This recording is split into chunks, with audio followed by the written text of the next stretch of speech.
So this is part two.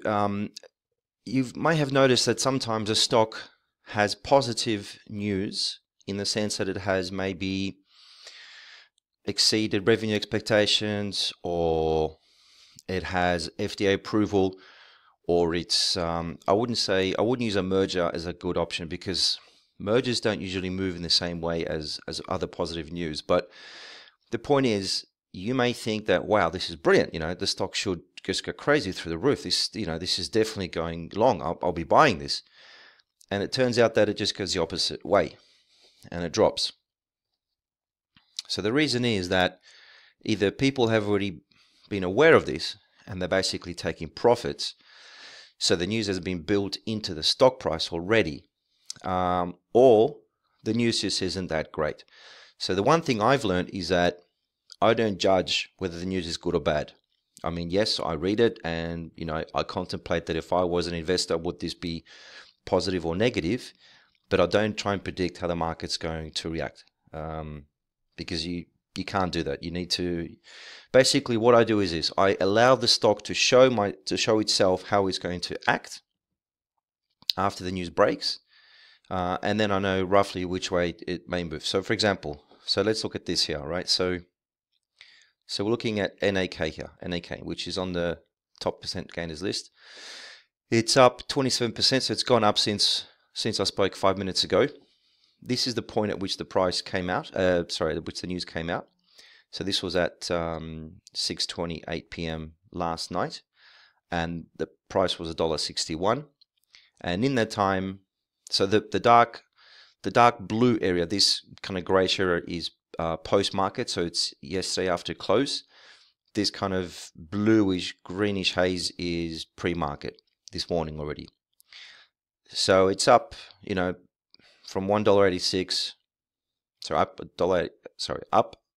to $1.87 from $1.62, so about 25 cents, which is pretty good. But I wouldn't be looking at this because the volume is very low. It's still on the low side. It's only 25k, which means that, once again, if I was to get into this stock, I may struggle to get out. That's one thing which you got to remember. And the other thing is the spread. Just because a stock looks good in pre-market doesn't mean it's going to be a good trade. And let me show you what I mean. So this is my IB screen. So this is my broker software.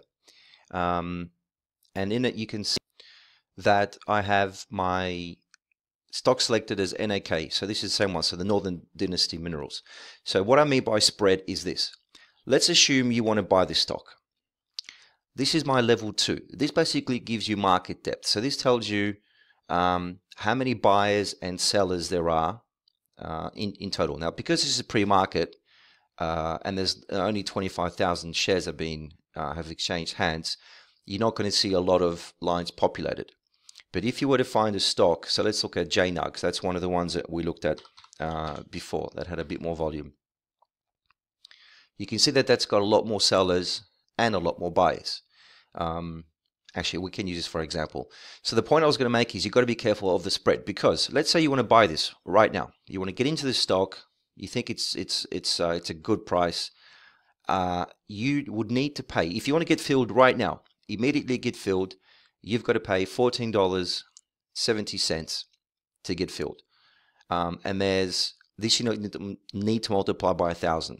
So, so there's 15,000 shares available at $14.70.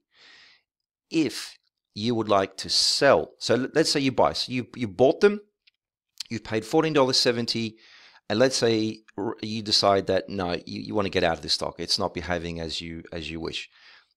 The price you'll get right now, if you want to get out, is $14.62. So that the difference is 8 cents. That's the spread.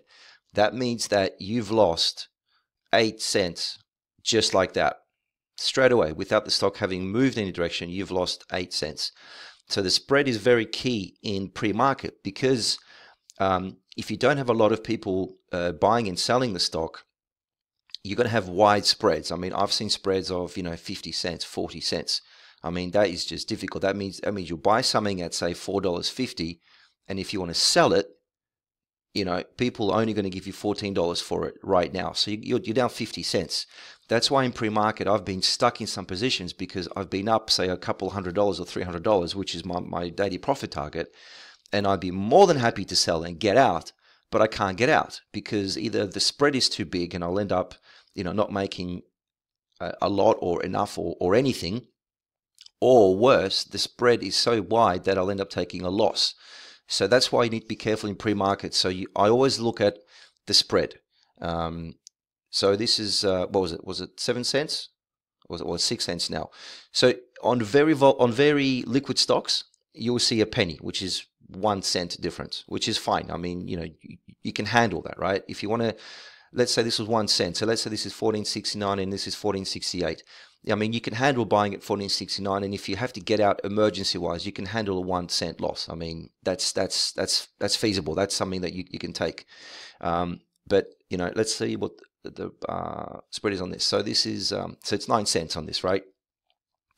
So it's 9 cents on this, plus there's not a lot of shares available at this price. So if you were to purchase all of these shares, the next price that you would have to buy at is a whopping $2.50. So not $1.90 or $1.91 or $1.92, but $2.50, which is just huge.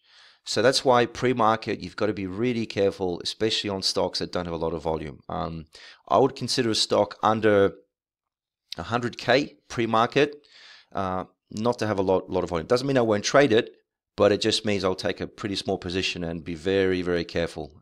So that's, in a nutshell, the two sources of using for scanning momentum stocks. The first one was MarketWatch. The second was Stocks to Trade. And the third one is Trade Ideas, which we'll go through now.